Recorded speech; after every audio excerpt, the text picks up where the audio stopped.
탈종교화 현상에다 코로나19까지 겹치면서 한국 불교가 생존을 위해 새로운 변화를 모색해야 할 때라는 목소리가 커지고 있는데요. 한국 불교의 경쟁력을 높이고 불교에 대한 대중들의 호응을 끌어올리기 위한 방안은 없는지 전경윤 기자가 보도합니다. 우리나라 종교인 10명 가운데 3명은 매주 종교시설을 방문하지만 절반 정도는 잘해야 1년에 한두 번 가거나 일부는 아예 가지 않는 것으로 나타났습니다.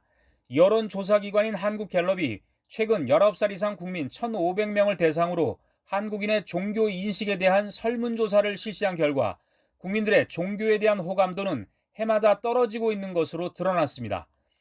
호감이 가는 종교가 없다고 답한 비율은 지난 2004년 33%, 2014년에는 46%에서 이번에는 61%를 기록해 17년 사이에 2배 가까이 늘어났습니다.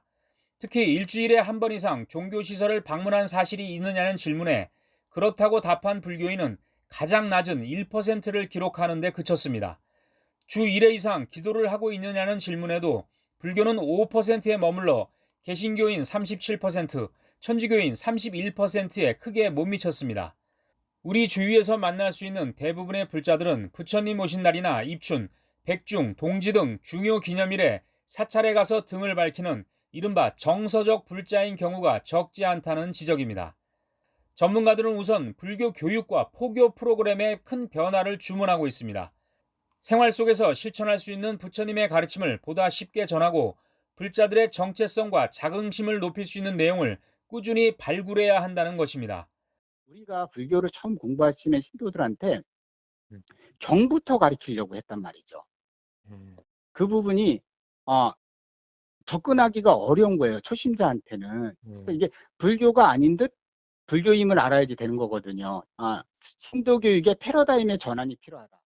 무엇보다 지역 주민들의 삶 속에 파고들어 현실 속에서 겪는 고통과 괴로움 등에 대한 불교적 해법을 제시하는 노력이 시급하다는 지적도 적지 않습니다. 이를 위해 사부대중과 함께하는 공동체 불교, 사찰에서 기다리는 것이 아니라 찾아가는 불교의 실천이 적극적으로 이루어져야 한다고 전문가들은 입을 모으고 있습니다.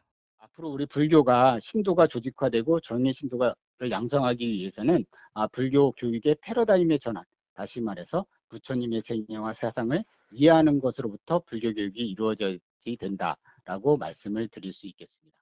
코로나19로 비대면이 일상으로 자리 잡은 이때 법회와 수행, 기도, 교육 등도 온라인, 뉴미디어를 활용한 방식으로 진행하고 세대별 계층별로 맞춤형 포교 콘텐츠를 개발하는 노력도 꾸준히 이어져야 할 것으로 보입니다. BBS 뉴스 정경윤입니다.